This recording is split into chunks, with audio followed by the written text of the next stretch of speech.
And so we will go ahead and get started. Welcome, everyone. I am Sharon Reed. I am the Programs and Events Coordinator for the Hood Museum of Art. And it's my pleasure to welcome everyone today to our virtual gallery talk, Both Sides of the Lens, Portrait Photography.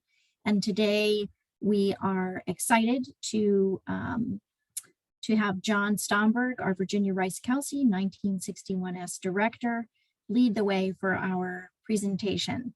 There will be time for questions near the end. The program will be about 40-45 minutes. We'll have time for questions. Don't wait till the end if you don't want to forget. Go ahead and pop those in the Q&A as soon as you think about them, and that way we won't forget. And we'll call out as many as we can that we have time for at the end. We are recording. The program will be available on YouTube after the fact. We are providing today auto-generated Zoom captions. There is a way to turn those off if you wish, and I will pop that in the chat in just a moment. And now I will turn it over to you, John. Hello, welcome. Thank you very much, Sharon, for that wonderful introduction. A quick program note, something about the way I've set up my computer today makes it so that I can't see the control bar where the chat or the question, the raised hand is shown. So I'll have to rely on Sharon to forward those to me as they come in. So as Sharon said, I'm the director of the Hood Museum, the Virginia Rice Kelsey 1961S director.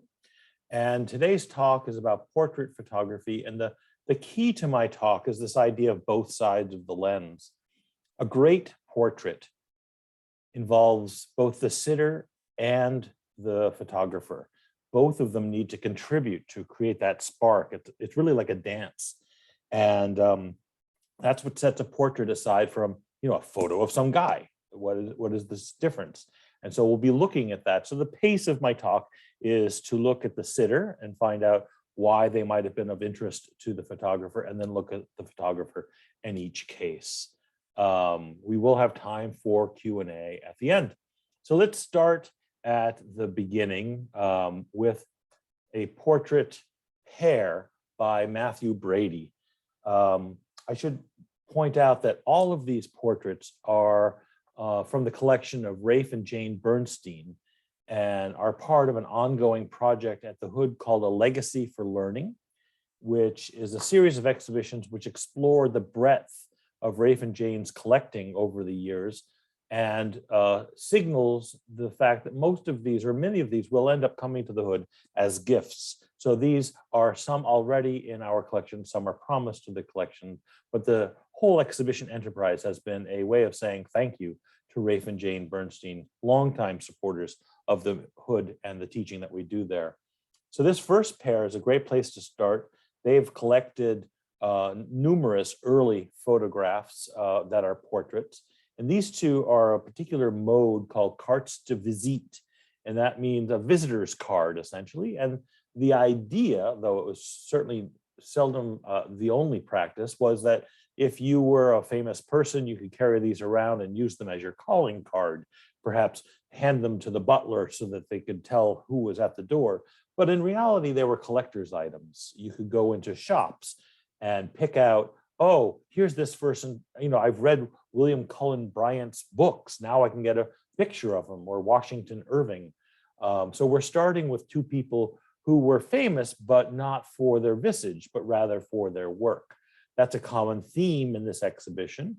What Brady offered was an opportunity to look right into the eyes of these famous people, an opportunity that you would probably never have in person, to try and get up and really see in great detail what these authors looked like. And the equipment that he had was able to render an awful lot of detail in these early black and white photographs.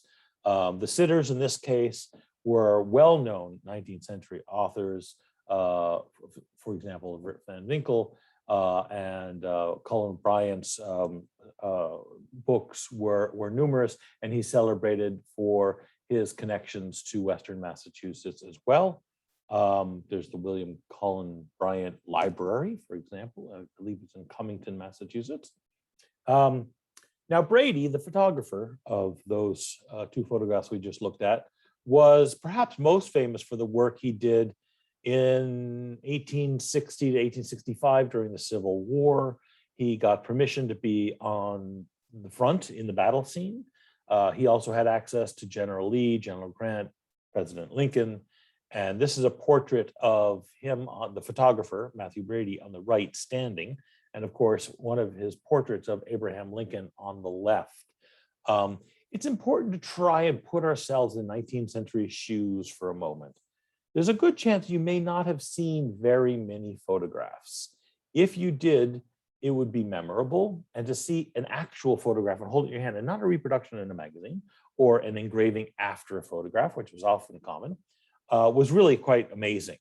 So to be able to see the image of the American president, about whom you may have read in the newspaper many times, was really quite something. But these are the photographs for which Brady was famous during the Civil War and after. He's been known to have organized a whole group, a cadre of people to photograph the ravishes of the Civil War. And he was able to tell stories with this, by having two figures sitting in this photograph. He gives it a human touch. It's not just a story of rubble, but it's about the impact on people's lives. That said, he was also a publisher and an entrepreneur. He brought these photographs back with him to Washington, D.C. He had a shop. You could buy a photograph of the Civil War, but his bread and butter continued to be these portraits of famous people. And I'm showing you these two in particular because they span the era of the Civil War when he was most famous, 1860 to 1870. And he had this shop, and he was really a quite successful portraitist.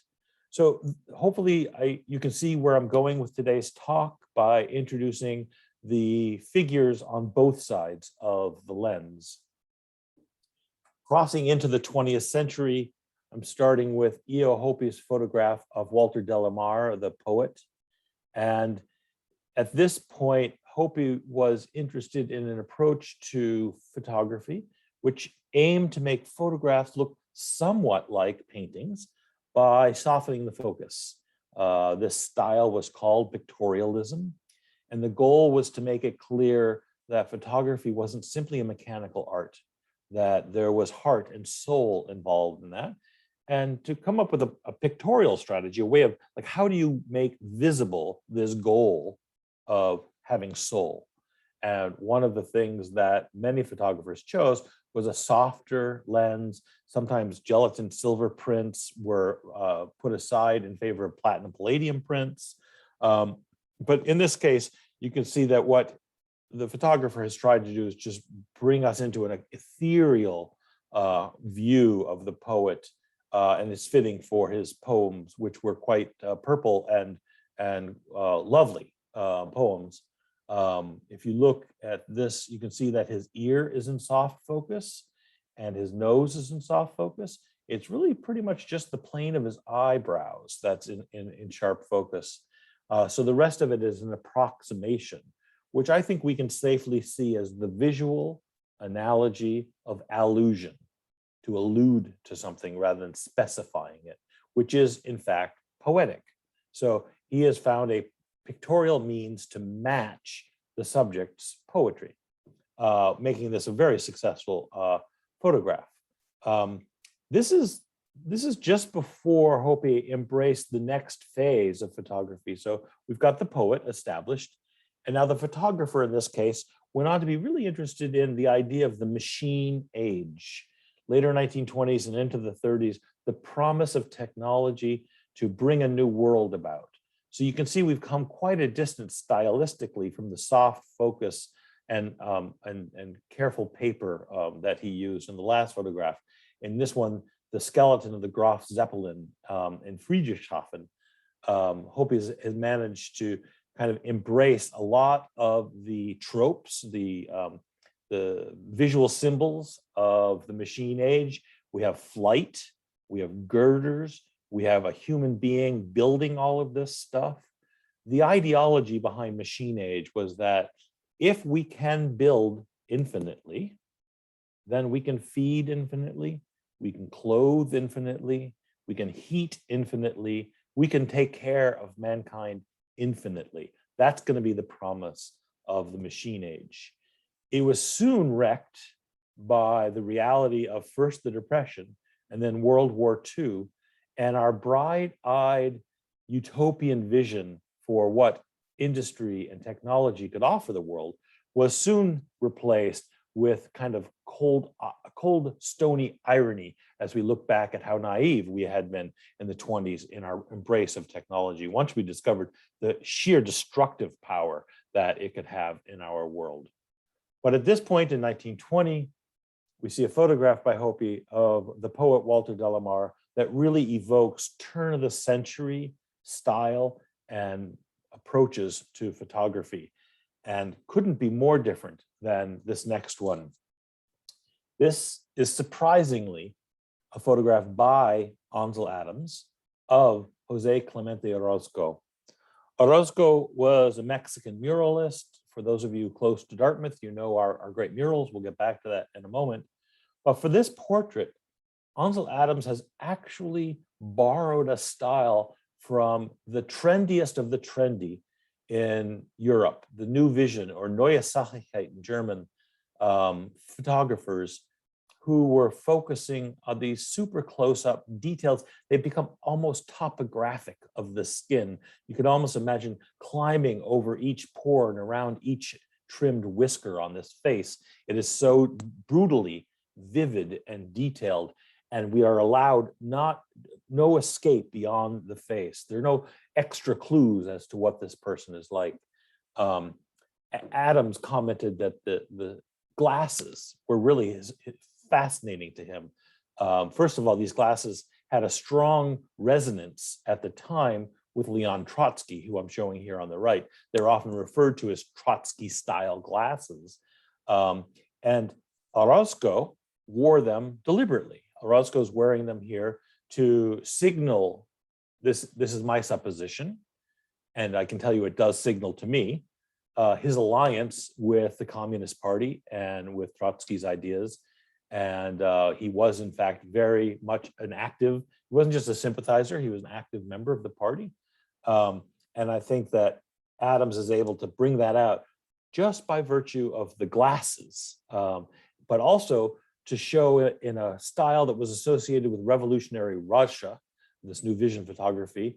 I mean, if you didn't know better, you might think, if you'd studied some photography, you might say, oh, that must be a Rodchenko, that photograph, that super close up of that revolutionary character, not an American photographer photographing a guy from Mexico. I mentioned a moment ago the great fresco frieze at Dartmouth, the Epic of American Civilization, painted between 1932 and 1934, right when this portrait was made. So this portrait is 33. So this is the exact moment that our Dartmouth portrait is painted. So we appreciate the Bernstein's acquisition of this photograph because it fits in so well with our other work. And now with this painting, this snippet from the wall mural, you can get a sense of why I say it's fair to associate Orozco with the sentiments of the Communist Party. Here you see framed on the far left of your screen, you see a tall woman who is a school teacher surrounded by school students. On the far right, you see somebody representing the professoriate dressed up as a skeleton. And sandwiched between these bookends of academia is all sorts of problems from the military-industrial complex, fat robber barons, military, the crumbling of civilization, both past and modern, and it all comes down around this revolutionary Mexican Zapata-type figure who's advancing and standing straight despite the fact that he's about to be stabbed in the back by the military. That would be his own military.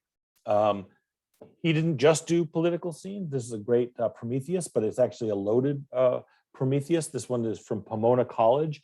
I just wanted to give you a sense that Orozco painted murals all over North America, not just at Dartmouth, although I do think, with all due humility, Dartmouths are amongst the best in the world.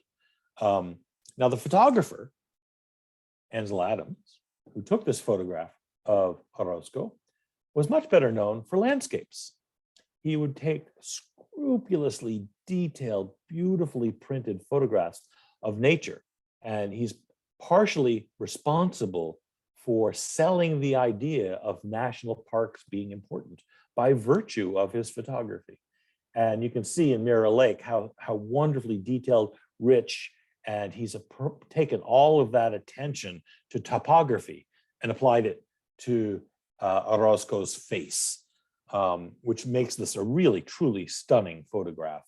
And when we look at the mustache, we realize that, in fact, that style, the mustache trimmed under the nose, unfortunately made famous by people who were just awful, was actually fashionable. And so he is in no way setting himself up as a fashion doppelganger of any fascists, but rather it was part of his then radical style. I just want to show you two quick photographs by Gisele Freund, brilliant German portraitist who portrayed especially literary figures and music figures from around the world. Here we see James Joyce, and she shows him in a rather awkward setting for him, like he's playing the piano. He's a writer, but here he is playing the piano. And here he is with his son, not necessarily thought of as a family man, but there he is with his son. And now we have also Virginia Woolf, this beautiful portrait of a person who is considered to be such a firebrand, really. And she looks somewhat gentle in this portrait. She, potentially the mother of 20th century feminist writing, and an author with a great number of amazing books under her belt, and who lived the lifestyle as part of the Bloomsbury group that really set the mode for later photography, for art, for literary figures. There was a lot of gender bending, and bisexuality came into a kind of limited vogue through this circle of friends. Now changing over to the photographer Manuel Alvarez Bravo, Mexican photographer, and his brilliant portrait of Frida Kahlo with a ball. And you can see the ball is a set piece used to add distance and complexity to the composition. It also echoes her head and could be read as a metaphor for her head, which is deep and reflective in its own stance. You can see with her own self-portrait, Frida Kahlo was a painter, briefly married, married to Diego Rivera. They were together much longer than they were married. Complicated life. We're not going to spend all day talking about Frida mania, but she was a passionate person, a wonderful painter, and she did a number of portraits of herself, was very aware of self-presentation. So I believe when it came time to work on this portrait with Bravo, she was really very much an equal participant in suggesting some of the set, the necklaces, the hairstyle, the earrings, exactly the way she's wearing clothing, often designed to set her up with a kind of peasant Mexico rather than a high style Mexico. And this documents for anybody who hasn't seen her photographs, the famous eyebrow is based in reality, and it wasn't just part of her painting style. So this is a self-portrait of Frida Kahlo here, along with a close-up of the Bravo portrait of Frida Kahlo. Now for the photographer. Bravo was a well-known Mexican photographer who focused on darn near surrealism. He kind of captured that Mexican magical realism that often showed up in paintings and film, showed up in his photography a lot. I picked one from our collection to show you the Day of the Dead. He's interested in this idea of this carved skull. It says amor on it, so love and skull. You're remembering the dead, and yet this young woman is so full of life. And we also have symbols, the skull and a cross, competing for our attention in the same photograph, which makes it textually very rich. And that is one of the hallmarks of surrealist photographs, is that textual richness and ambiguity. And Bravo was a master at that. So when it came time for him to shoot a photograph of Frida Kahlo, clearly he was inspired by the sitter, and the sitter probably participated. She's known for embracing traditional Mexican culture. And you can see a subtle little detail in addition to the tile on the floor. You can see a small carving just behind her on the tile floor, which evokes the Aztec past and maybe the Mayan past of Mexico, which was a thematic importance to her as a painter herself, and as a woman who presented herself in that context as very much the inheritor of the pre-Spanish Mexican past. And now we go to Europe, to France in particular, and we have another painter. This time the painter is the Viennese expressionist Oskar Kokoschka. And it's a kind of bizarre portrait when you look at it at first. I mean, he's in a bathrobe with sandals on, and he's lying back on the grass. Now he's got a coat underneath him, but what are we supposed to think about this middle-aged gentleman lying back, reclined in his bathrobe? Well, I think Bresai really appreciated Kokoschka's reputation as a player, a sexual player in the society, the art society, the alternative society of Vienna, especially in the war when it was closed off. And this is Kokoschka's famous portrait of himself with Gustav Mahler's wife, Alma. And they had a well-known tempestuous affair, which she broke his heart. And he paints it as a tempest, that it was, you can see the swirling forms and the reclined Oskar Kokoschka. So when the photographer Bresai, who had spent many, many years photographing Paris at night and had an appreciation for the darker side of Paris at night, here we see a prostitute standing in the street. Here we see a nightclub with two women who are identified as lovers in his photography at a late night nightclub. This was the Paris de Nuit that Bresai focused on in his work. When it came time for him to create an image of Kokoschka, I think he wanted to evoke Kokoschka's past, this reputation for being a painter, dandy, playboy of World War I Vienna, and so has him leaning back.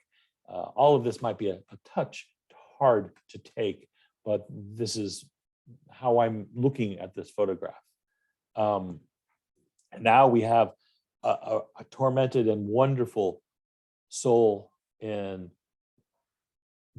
Veronica Lake, who is portrayed here by Hollywood photographer Louise Dahl Wolfe. And so for those of you who are familiar with the Hood, you'll know we've just acquired a major collection of Hollywood photography.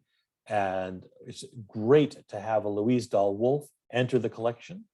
And I'll get back to her in a moment. Veronica Lake, do you see how her hair plays over her eye and her head is turned slightly askew and her legs are crossed under her dress and her arm comes up? And you know, this is all very carefully done. And it was really a signature pose for her. You can see in the posters that they used to sell her movies, this gun for hire, you can see her leaning her head and looking back over her shoulder at you. And then in the Glass Key, the even more signature trusses of hair going over her eye, which was absolutely a signal that related to sexual relations at the time, to at least intimacy. In the world of Hollywood movies, if you had a nice tight bun and maybe it was under a hat, that was, you were very professional. Perhaps you're going off to work at the office or you're going off to work at the library, but you certainly weren't at that moment interested in intimacy. Whereas the hair let loose and wild and coming out in front of your eye was a not so subtle then suggestion of intimacy. And you can see Veronica Lake, she's dynamite. Alan Ladd, he's tough. Brian Dunleavy, he's rough. But Veronica Lake, she's dynamite. And that hair was the key, the visual key to her persona. Now, Louise Dahl Wolff had an entire and brilliant career making photographs in Hollywood, especially of starlets or female stars. I think, and this is me opining, I obviously can't prove this, but I think what I get a sense from her photography is that a lot of times she made the women she was working with feel a little more comfortable. And you can see that on the set, it's just her and this hairdresser. I believe the gentleman that you see in the bottom left is actually holding the light for the photographer taking this photograph. He isn't part of her team. So she was able to get these beautiful images of women who feel one step more relaxed, one step off guard than some of the male photographers did. And I could be wildly overinterpreting this, but there is a kind of calm beauty that informs Louise Dahl Wolff's photographs, even when she's photographing the dynamite actress, Louise Dahl Wolff. You can see Veronica Lake. You can see Veronica Lake's smile is calm, clearly suggestive, but calm. And as we move forward and get ready to wrap up, a couple more photographers I wanted to share with you. This is Gordon Parks' great photograph of the novelist Ralph Ellison. And he's sitting in a trench coat with a hat on a park bench in a city somewhere, leaning around and looking over past Gordon Park. So we get a sense of him like a detective, like a human detective in a way. And this is an interesting way of reading an author as like the observer, the person who goes off in life and observes the world. He is, of course, famous for writing Invisible Man and many, many other books, but probably Invisible Man is the book for which he's best known. It is a work of art that operates on multiple levels about what it is to be Invisible Man. And this is a photograph that Gordon Parks took called Emerging Man. And you can see how symbiotic Gordon Parks' work with African Americans and Ralph Ellison's work in novels were with one another. Emerging Man, this man like literally coming up out of a manhole or something to that effect. So Gordon Parks was an African American photographer, longtime life photographer who did many, many different types of photography, including portraits, both for the magazine and for other purposes. And here we see this beautiful portrait of Ralph Ellison in Harlem with the kind of trees without their leaves, so we know it's probably fall. Two more I want to share with you. Doisneau's portrait of Picasso. And Picasso sits in what was then, for him, a signature shirt, this striped shirt, with several oddly shaped baguettes. I call them baguettes. They're probably not baguettes, but they're bread, sitting on the table. And he looks off with a little bit of smile. I think it's a conspirational smile. He is a conspirator. How about that for tripping over words? He's conspiring with the photographer toward a little bit of humor here. Picasso's painting in that period, this is a painting from a year later, often had those hands, those big, and this is often used in art history, big doughy hands. It was a way that he had of showing figures. And in this case, you can see in a nod to the artist's predilection for those big doughy fingers and hands, the bread sitting just perfectly placed to be as though they were Picasso's hands, when really the focus should be all on the eyes in this case, I think, because he was very much a thinking person's artist. And Doisneau certainly was participating in this joke. Doisneau loved humor. This is a pair of photographs for which he is justly very famous. It's a nude painting hanging in a window, and he stood inside and photographed different people's reaction to the nudity. And on the left, you can see that she's having quite a shocked reaction. And on the right, the woman is staring forward and discussing rather deeply the painting, the back of which we see. Meanwhile, the husband is looking askance and actually checking out the nude. So this is rather typical of Douaneau's sense of humor in photography. It's basically Cartier-Bresson's decisive moment when the decisive moment is rather comical. And this all came together and they worked together and equal balance. I mean, this is totally a Douaneau photograph as much as it is a Picasso photograph, a photograph of Picasso.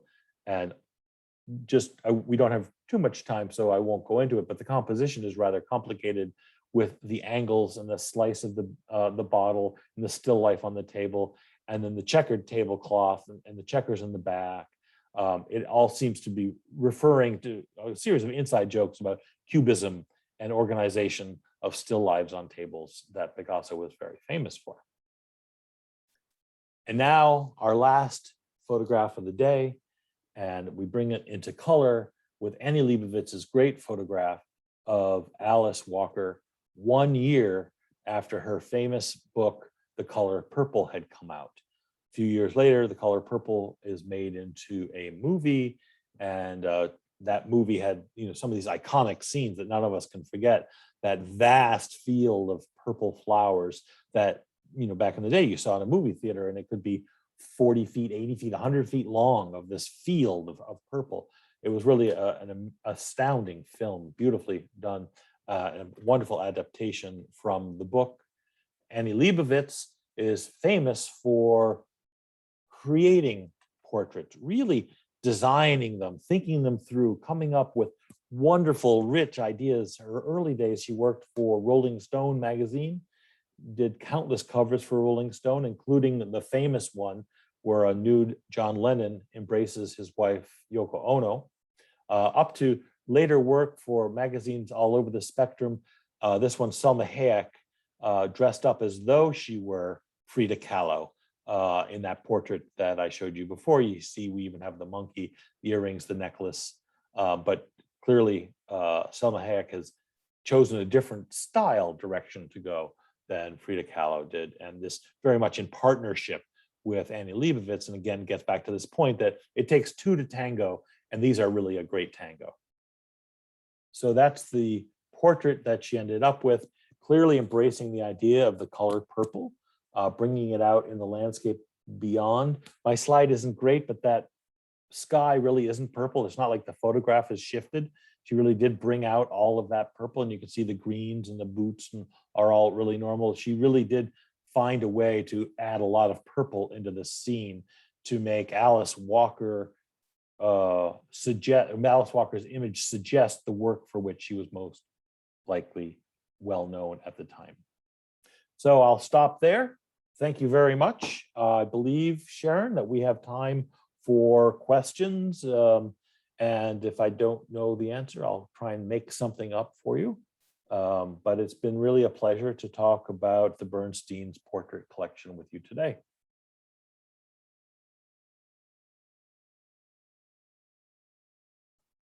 I will. Sharon, should I stop share?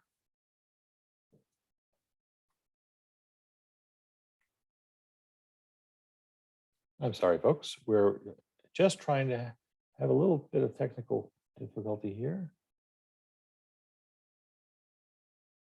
So Sharon is off. Okay. I guess go ahead and. Okay, we've lost Sharon, unfortunately. So let me see what I can do. Let me see. I'm sorry, my cursor was in the way. I wish I'd seen these before. Couldn't see these until now. Anyhow, how has digital photography changed portraiture? That's a great question. Digital photography has changed portraiture in the way that it has changed every other type of photography. For example, the last photographer we discussed was Annie Liebovitz. And now she's able to do things like have Mikhail Baryshnikov fly in the window while somebody else pretends to be Peter Pan. And so it's really allowed people's imagination to run wild. Photography was always cropped and changed and shared with by photographers who wanted to make them look different. Even Ansel Adams was famous for like, oh, look, there's a cabin in that landscape. I don't want anybody to see that, so I'll kind of burnish that out of the print and you won't ever notice it. So digital photography has really expanded what photographers have in their tool box to use to make portraits. What I've seen is by and large really positive. I mean, people's imaginations have taken off with them. It does add some questions. You can change portraits so much now. You can change skin tone, you can change the weight, you can change the hair color. There is so much of that now that the trust factor, which should always have been at least on warning, we should always have been a little untrustworthy of photographs, is now really off the record. We have to consider all photography fiction we always have, but now we have to consider how fictive it really is. There were certain limits on the imagination before, whereas with a digital photographer with a great camera and a great computer, you can change every single pixel in a photograph, and that means incredible control, and it becomes like a painting. Somebody else has asked, what is a gelatin silver print? A gelatin silver print is the basic black and white print. It's got silver particles held in an emulsion of gelatin that is light sensitive. So it is the classic black and white photograph. Let me see. Photography appears to have struggled somewhat to gain legitimacy as an art form. How and why is that changing? It changed really right around the time between the first photographs I showed you, which was the portraits of the 19th century authors, and the portrait of the 20th century poet. In that time span, right or either side of 1900 by about 10 years, photographers demanded that their medium be considered art. And they did so at first by making their photographs look like paintings, or trying to, in a period called photo succession. And then onwards through the century, it became less and less of an issue. I think it was really decided, it continued to be battled through the 50s and 60s, even though there were art photographers everywhere by then. But museums started forming their photography departments, most of them in the 70s. Some had early photography departments, the Museum of Modern Art, but it was really not till the 70s that there was widespread acceptance of museums around the world began collecting photography as an art. When they took women from object to subject, sovereign presence, were they the first artists to do this?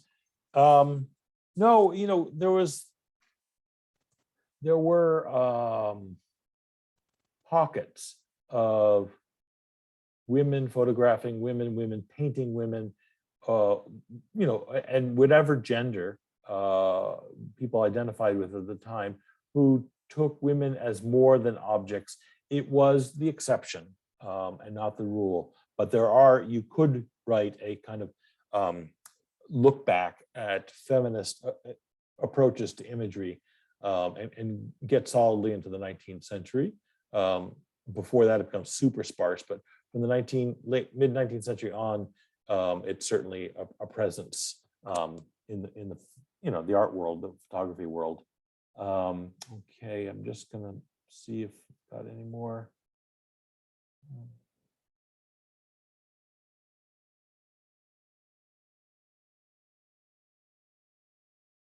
We still have time for a question if there are any more, but it looks like